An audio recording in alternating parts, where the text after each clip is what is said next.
सिंधी पश्तून बिरादरी में कशीदगी की हकीकत क्या? सोहराब गोड वाकया, वीडियोस भारत से अपलोड होने का इंकिशाफ। वीडियो टिकटॉक पर वायरल कैसे हुई, तफसीलात जानते हैं इस वीडियो में। सोहराब गोड हंगामा आराई की वीडियोस भारत से अपलोड होने का इंकिशाफ सामने आया है। पुलिस ने कराची के इलाके सोहराब गोड में हंगामा आराई की इब्तिदाई रिपोर्ट तैयार कर ली और आला हुक्काम को आगाह कर दिया।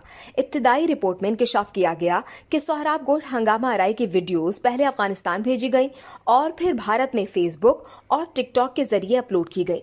रिपोर्ट में कहा गया कि अफगान महाजरीन गैर कानूनी मुल्क दुश्मन सरगर्मियों में मुलव्विस हैं। सुपर हाईवे पर 7 से 8 हजार अफराद जमा हुए और सड़क बंद की। पुलिस का कहना था कि मुजाहिरीन ने अपनी मंजिल को जाने वाले शहरियों को लूटा। पुलिस मोबाइल, गाड़ियों, मोटरसाइकिलों और बस को जलाया। इब्तिदाई रिपोर्ट में कहा गया कि एहतजाज के दौरान शरपसंद अनासर की जानिब से फायरिंग की गई।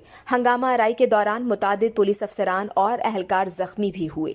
याद रहे कि जुलाई के वस्त में सिंध के दूसरे बड़े शहर हैदराबाद में होटल पर झगड़े के दौरान नौजवान को कत्ल कर दिया गया था, जिसके बाद कराची के इलाके सोहराब गोड में कशीदगी देखने में आई थी। मुश्तइल अफराद ने अल आसिफ स्क्वायर के करीब गाड़ी को भी आग लगा दी थी। मुश्तइल अफराद की जानिब से कहीं गाड़ी को रोककर लोगों को धमकाया गया तो कहीं दुकानें बंद करवाई गई थीं। इस वीडियो से सिर्फ इतना ही। मजीद जानने के लिए सब्सक्राइब कीजिए डेली जंग यूट्यूब चैनल और लाइक कीजिए डेली जंग फेसबुक पेज।